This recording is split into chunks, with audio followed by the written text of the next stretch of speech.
ምንጊዜም ሚዲያ የዕለቱ ጉዳይ ከመጽሐፍት ገበታ፣ ከአድማጮች መድረክ መስታወት፣ የቅዳሜ ወጎችና የተወልደ እንግዳ መደበኛ ዝግጅቶቻችን ናቸው። 703 475 6309 ስልካችን፣ ምንጊዜም ሚዲያ @gmail.com የኢሜይል አድራሻችን ነው። ሰብስክራይብ በማድረግ ቤተሰብ ይሁኑ። ምንጊዜም ኢትዮጵያ።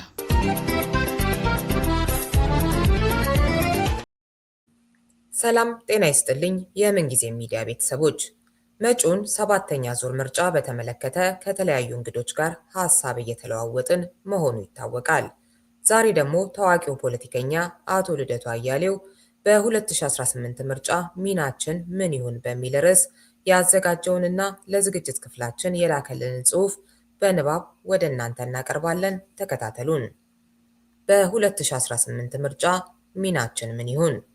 የሚጠቅመን ዘርፋዊ ተሳትፎ ወይም ስትራቴጂክ ፓርቲሲፔሽን እንጂ አጠቃላይ የምርጫ አቀባ ወይም ቦይኮቲንግ አይደለም። በዚህ ዓመት በኢትዮጵያ የሚካሄደው ሀገራዊ ምርጫ እየተቃረበ ሲመጣ ተቃዋሚዎች በምርጫው ይሳተፉ ወይም አይሳተፉ የሚለው ጥያቄ በሚጠበቀው መጠን ባይሆንም እንደተለመደው አከራካሪ አጀንዳ ሆኖ ብቅ ብሏል። በእኔ በኩል ርዕሰ ጉዳዩን በተመለከተ ያለኝን አቋም በተለያዩ ቃለ መጠይቆች ደጋግሜ ከመግለጼ በተጨማሪ የግንቦቱ ምርጫ ዕድል ወይስ ዕዳ በሚል ርዕስ አንድ መጣጥፍ ከ2 ወር በፊት ማስነበቤ ይታወሳል። የያዝኩት አቋምም ተቃዋሚ ፓርቲዎች በምርጫው ለመወዳደር ሳይመዘገቡና ሕዝቡ የመራጭነት ካርዱን በእጁ ከመያዙ በፊት አስቀድሞ ከምርጫው ሂደት ራስን ማግለል አገዛዙን የሚጠቅም፣ በአንጻሩ የተቃዋሚውን ጎራ ትግል የሚጎዳ ከባድ ስህተት ይሆናል የሚል ነው። ይህ የኔ አቋም ተቃዋሚዎች በምርጫው ይሳተፉ ወይስ አይሳተፉ በሚለው ጠባብ የክርክር አውድ ውስጥ የሚወድቅ አይደለም። ምክንያቱም የኔ አቋም ከአጠቃላይ የምርጫ ተሳትፎ ራስን ማቀብን የሚቃወም ሲሆን የተጠና ዘርፋዊ ወይም ስትራቴጂክ ተሳትፎ ማድረግን ግን ይደግፋል። የተጠና ዘርፋዊ ተሳትፎ ማለት ደግሞ በሂደቱ ገብቶ መሳተፍንና የምርጫው ሂደት ነፃና ፍትሐዊ አለመሆኑ በተግባር ሲረጋገጥ ከሂደቱ አቋርጦ መውጣትን ጭምር የሚያካትት ነው። ከወቅቱ የሀገራችን ተጨባጭ ሁኔታ አንጻር የተጠና ዘርፋዊ ተሳትፎ ማድረግ ከሌሎቹ አማራጮች የተሻለ ጠቀሜታ አለው ብዬ ስለማምን ተቃዋሚዎች በምርጫው ስለሚኖራቸው ሚና የሚቀርበው ክርክር በምርጫው ይሳተፉ ወይስ አይሳተፉ ከሚል የጠበበ ክርክር ይልቅ ሚናቸው ዘርፋዊ ተሳትፎ ይሁን ወይስ አጠቃላይ ዕቀባ የሚል ቢሆን የተሻለ ይሆናል እላለሁ። ለማስታወስ ያህል ላለፉት 2 ዓመታት ስለ ዘንድሮ ምርጫ ዝግጅት በምጽፍበት ወቅት ተቃዋሚው ጎራ በአፈናም ውስጥ በሚካሄደው ምርጫ በመሳተፍ ቢያንስ አዲስ አበባን ከአገዛዙ እጅ ለመንጠቅና ለሰላማዊ ህዝባዊ እምቢተኛነት መካሄድ ምቹ መደላድል ለመፍጠር እንዲዘጋጅ ደጋግሜ አሳስብ ነበር። ነገር ግን ተቃዋሚው ጎራ ለጉዳዩ ተገቢውን ትኩረት ሰጥቶ ተገቢውን ዝግጅት ሳያደርግ ጊዜው ስላለፈና እድሉ ከእጃችን እንዳይመለስ ሆኖ ስላመለጠ የአዲስ አበባን ጉዳይ እንደ አንድ የሚጠበቅ ውጤት በዚህ ጽሑፍ ላይ አላነሳውም። ወደ አገሬ ተመልሼ ለመሄድ ሳስብ በነበረበት ወቅት የነበረኝ አንዱ ዕቅድ ኢዴፓን በሌላ ስም እንደገና በማቋቋም አዲስ አበባን ለማሸነፍ የሚያስችል ተጨባጭ ዝግጅት ለማድረግ የነበረ ቢሆንም እንዳልሄድ በመከልከሌ ምክንያት ምኞቴ ሳይሳካ ቀርቷል። ምናልባት የመከልከሌ ምክንያት በዚህ ረገድ ምን ለማድረግ እየተዘጋጀን እንደነበር አገዛዙ ቀድሞ ማወቁ ይመስለኛል።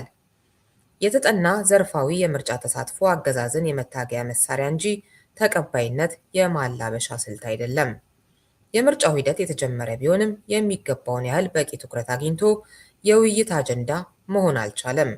በአብዛኛዎቹ ፓርቲዎችም ሆነ መገናኛ ብዙሃን ዘንድ የመወያያ ርዕስ ሆኖ አየሩን የተቆጣጠረው እንዲህ አይነቱ ዘርፋዊ ርዕሰ ጉዳይ ሳይሆን መቋጫ ያጣው የጦርነት ዘገባ፣ አታካቹ የመሪዎቻችን የንግግር ውዝግብና አገዛዙ ሆን ብሎ በየዕለቱ የሚወረውርልን አጀንዳ ሆኗል። ትግሉን ለአሸናፊነት በሚያበቁ መሰረታዊ ጉዳዮች ላይ ማተኮርን ትተን በዚህ ሁኔታ እስከ መቼ ትኩረታችንን፣ ውድ ጊዜያችንንና ጉልበታችንን በከንቱ እያባከንን እንደምንቀጥል አላውቅም። የምርጫው ጉዳይ በቂ ትኩረት አለማግኘቱ እንደተጠበቀ ሆኖ በተወሰነ ደረጃ በጉዳዩ ላይ ውይይት በሚያደርጉ አካላት ዘንድ በስፋት ተቀባይነት እያገኘ የመጣው አመለካከት ከኔ አመለካከት በተጻራሪ ያለው የተቃዋሚ ፓርቲዎችም ሆኑ ህዝቡ ከወዲሁ ራሳቸውን ከምርጫው ሂደት ማግለል አለባቸው የሚለው የተለመደ አመለካከት ነው። በርከት ያሉ የተቃዋሚው ጎራ ደጋፊ የሆኑ መገናኛ ብዙሃን ይህንን አስተሳሰብ በስፋት ሲያስተጋቡት እየታየ ነው። በዚህም ምክንያት የምርጫውን ሂደት አንድ የትግል ሜዳ አድርገው በአግባቡ ሊጠቀሙበት የወሰኑ አንዳንድ ኢህአፓን የመሰሉ ተቃዋሚ ፓርቲዎች ያልተገባ ተቃውሞና ትችት ሲገጥማቸው እየታየ ነው። የምርጫውን ሂደት አንድ የትግል መሳሪያ አድርጎ መጠቀም ካገዛዙ በስተቀር ማናችንንም የማይጎዳ ቢሆንም ያለ አሳማኝ ምክንያት አክርረን ስንቃወመው መታየታችን እግረ መንገዱን ስለ ሰላማዊ ትግል ያለንን ዝቅተኛ ግንዛቤ የሚያሳይ ይመስለኛል። በእኔ ግንዛቤ እንዲህ አይነቱ አስተሳሰብ ከሌላው ዓለም በተለየ በሀገራችን ገዢ ለመሆን የበቃው የምርጫ ተሳትፎን የአገዛዝ የህጋዊ ተቀባይነት የማግኛ መንገድ ብቻ አድርጎ ከማየት የተዛባ እይታ በመነጨ ነው። በእርግጥም በተጠና ስልት የማይመራ የምርጫ ተሳትፎ ለአምባገነኖች የህጋዊነት ሽፋን ሆኖ ሊያገለግልና አገዛዝን የበለጠ የማጠናከር ውጤት ሊያስከትል ይችላል። በተቃራኒው በተጠና ስትራቴጂ የሚመራ የምርጫ ተሳትፎ አምባገነኖችን የማጋለጫና የመታገያ ታላቅ መሳሪያ ሆኖ የሚያገለግል ሂደት ነው። ጥያቄው እኛ ተሳትፏችንን በየትኛው አግባብ ልንተገብረው ይገባል ወይም እንችላለን የሚለው ነው። አዲስና ሁሉን አቀፍ የሆነ የሽግግር ሂደት ከማካሄድ ውጪ የገባንበት የፖለቲካ ቀውስ በምርጫ ግርግር አይፈታም። በ5 ዓመት አንድ ጊዜ የሚካሄድን የምርጫ ሂደት ለትግሉ መጠናከር በሚያግዝ አግባብ መጠቀም ያለመቻልና ምርጫ መቼና እንዴት መታቀብ እንዳለበት ያለመረዳት ችግራችን የምርጫ ፖለቲካ ከተጀመረበት ጊዜ አንስቶ የተቃዋሚው ጎራ የማይለወጥ ቋሚ ድክመት ሆኖ እስካሁን የቀጠለ ነው።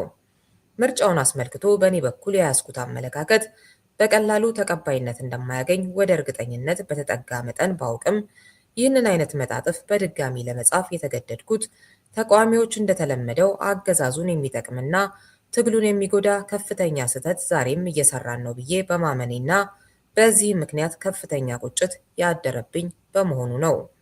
በእርግጥም ምርጫውን ገና ከጅምሩ የማቀቡ አካሄድ ለትግሉ መጠናከርና ውጤታማነት የሚጠቅመንን አንድ ከፍተኛ ዕድል የሚያሳጣን የተሳሳተ ውሳኔ ነው ብዬ ከልብ ያምናለሁ።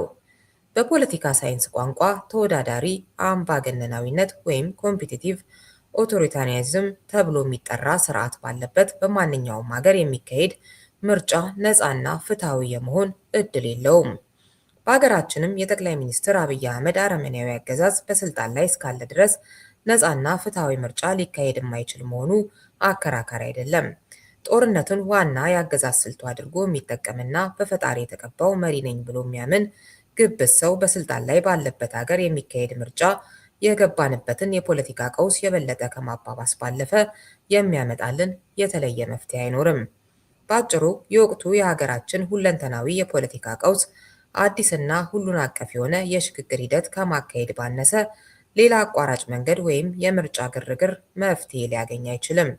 ስለዚህ ምርጫውን አስመልክቶ በመካከላችን ያለው የወቅቱ የክርክር ጭብጥ ምርጫው ነፃና ፍትሐዊ ይሆናል ወይስ አይሆንም፣ ምርጫው ችግራችንን ይፈታል ወይስ አይፈታም የሚል መሆን የለበትም።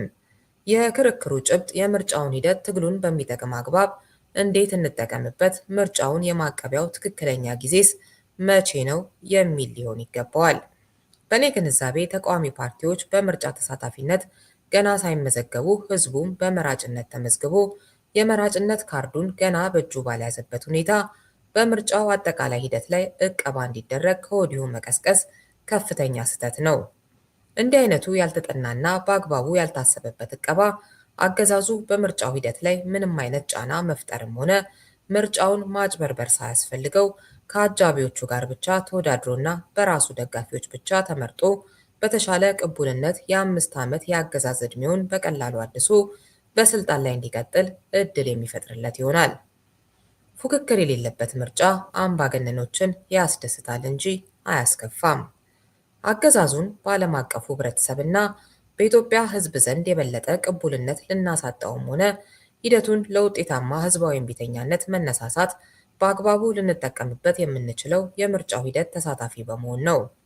በቅድሚያ በሂደቱ ተሳታፊ ሆነን ምርጫው ነፃና ዲሞክራሲያዊ አለመሆኑን በተግባርና በማያከራክር መጠን ካሳየን በኋላ ከምርጫው የድምፅ መስጫ ዕለት በፊት ባሉ ጥቂት ቀናት ወይም ሳምንታት ውስጥ ራሳችንን ከሂደቱ ማግለል ከቻልን በአገዛዙ ላይ ከባድ ተጽዕኖ መፍጠር እንችላለን። ተቃዋሚዎች የቱንም ያህል ነፃና ዲሞክራሲያዊ ምርጫ እንደማይካሄድ በእርግጠኝነት አስቀድመን ብናውቅም በሂደቱ ለመሳተፍ ያለንን ቁርጠኝነት በተግባር ሳናሳይና የሂደቱን ኢዲሞክራሲያዊነት በተግባር ሳናጋልጥ ከጅምሩ ራሳችንን ከሂደቱ ብናገል የአቋማችንን ምክንያታዊነት ደካማ ያደርገዋል።